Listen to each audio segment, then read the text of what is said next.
Assalamualaikum. My name is Muhammad Aiman bin Cik Sapawi.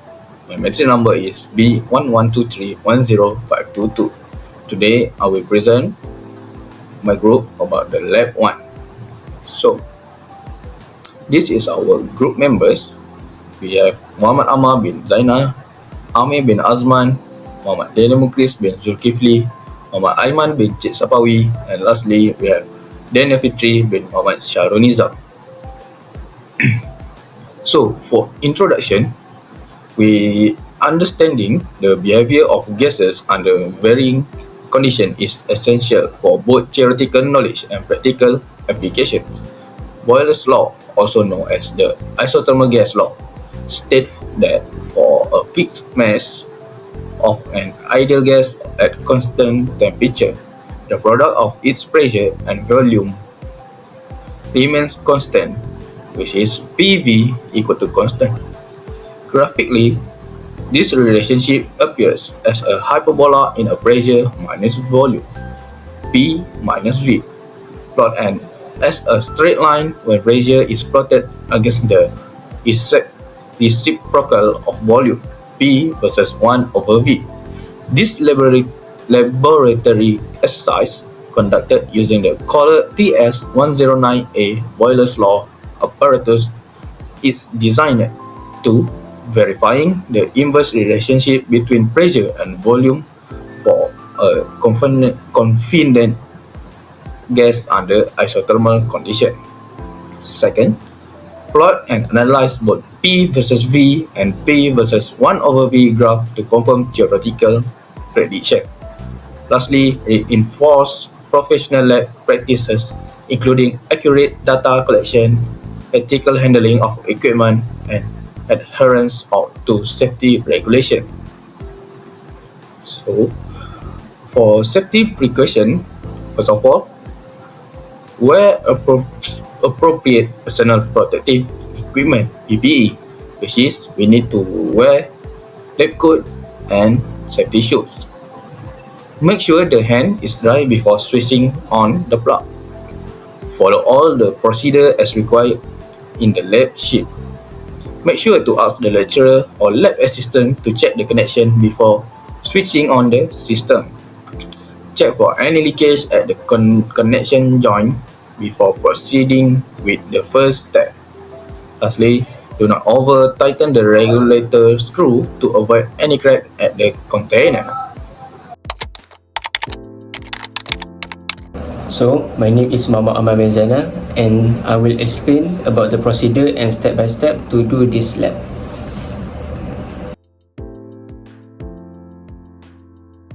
So, for the first step is switch on the water pump.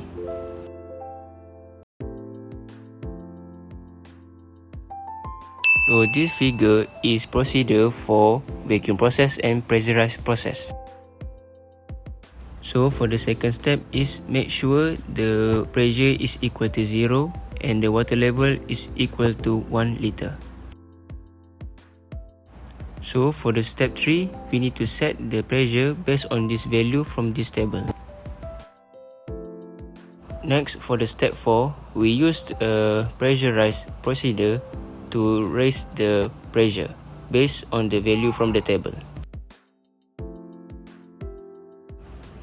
For this situation, we raise up the pressure until 0.5 bar.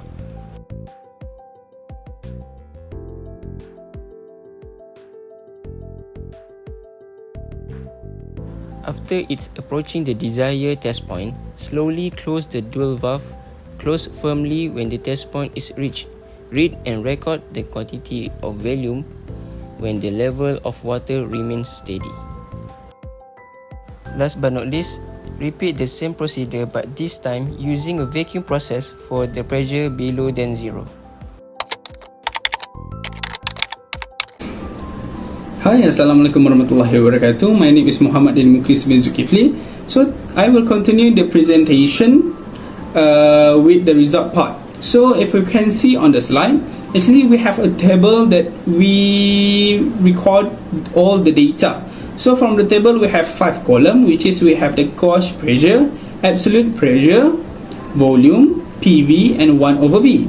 So actually the data that we recorded only for the absolute pressure and volume. So actually the gauge pressure we have been given, and then for the PV and 1 over V we using the formula. So to get the value for absolute pressure, you just multiply 1 with the gauge pressure. For example, we can see the first row, which is the gauge pressure is 0.5. So if you want to get the absolute pressure, just plus 1. So we got 1.5. So just do the same thing to all the gauge pressure to get all the absolute pressure.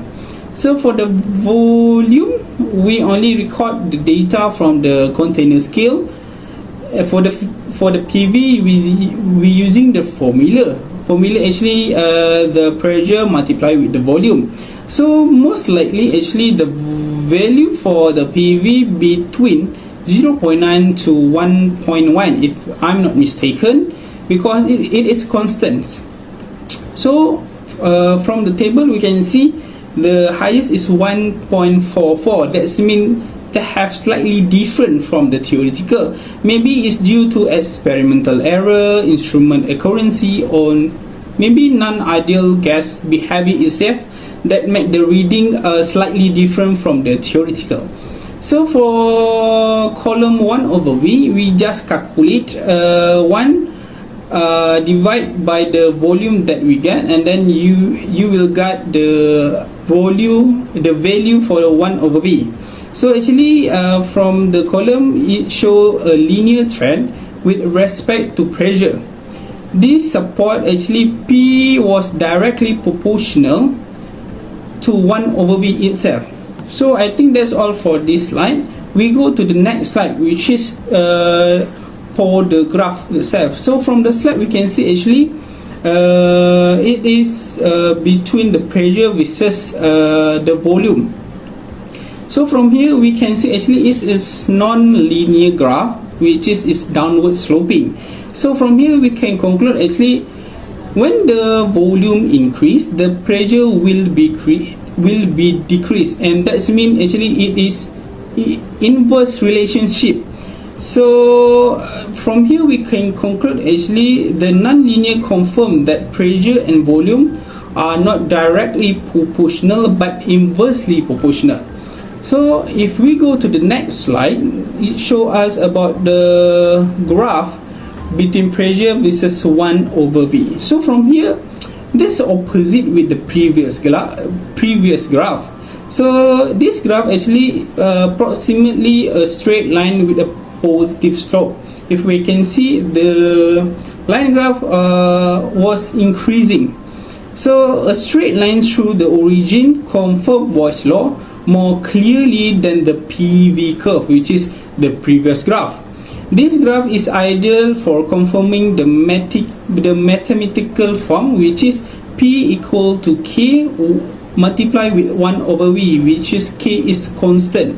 So from here we can conclude actually P versus 1 over V actually is directly proportional, while P versus V actually is inversely proportional. So from here I can conclude actually both graph confirm Boyle's law, but for PV show inverse, but P versus 1 over V is directly proportional. So I think that's all for my part. We go for the next part. My name is Danniel Fitri bin Muhammad Sharul Nizam.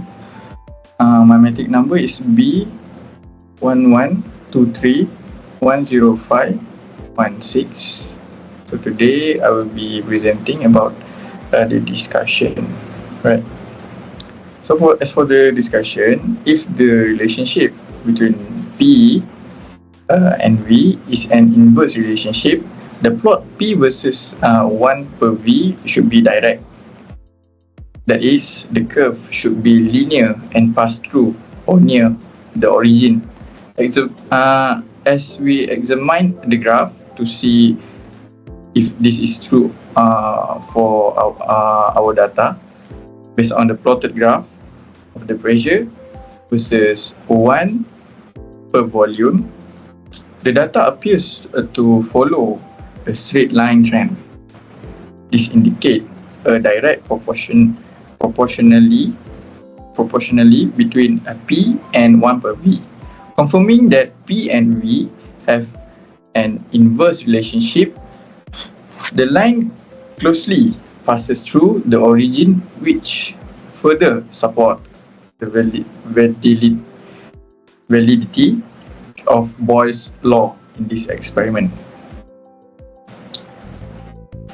Boyle's law states that the pressure of a fixed amount of gas inversely proportional to its volume provided the temperature remains constant mathematically. This is expressed to what I show on the slide.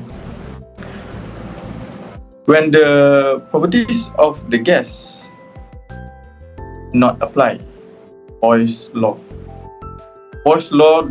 does not apply under such condition where the gas deviates from ideal behavior, such as at very high pressure, very low temperature, or when the gas molecules are interacting significantly. Under such condition, intermolecular forces and the actual volume of the gas molecules can no longer be ignored, and the real gas behavior must be considered. Next, what are the possible sources of error or limitation in this experiment? For each one, temperature fluctuation. First is temperature fluctuation. If temperature was not kept constant during the experiment, it would affect the gas pressure independently, leading to inaccurate result. Second, instrument calibration. Inaccurate pressure or volume readings due to the improper calibrated equipment should screw the data. Number 3 is gas leak. Any leaks in the system would reduce the number of gas molecules, resulting in lower pressure reading than expected. Number 4 is friction in moving parts. Resistance in syringe or pistons could cause difficulty in measuring volume precisely, especially at lower volume. That's all from me. Thank you. Okay, my name is Ahmed bin Azman. Okay, for the conclusion, the result from this experiment confirmed that validity of Boyle's law, which states that the pressure of a gas is inversely proportional to its volume at constant temperature. As seen in the measurement data, when pressure increased from 0.45 bar to 1.5 bar, the volume decreased from 3.2 L to 0.6 L, showing a consistent inverse relationship. Okay, the calculate PV volume range from approximately 0.90 to 1.44, which demonstrate a fairly constant product, indicating that the gas behave nearly ideally under the experimental condition. The P versus V graph displays a characteristic hyperbolic curve, while the P versus 1 per V graph form an approximately straight line, validating the linearity expected from Boyle's law. This visual trend further support the theoretical relationship. Despite some small deviation like due to equipment limitation or mirror reading errors, the experiment was successful in demonstrating the insurmount behavior of gases and reinforces the importance of accuracy in measurement and observation. Okay. Thank you.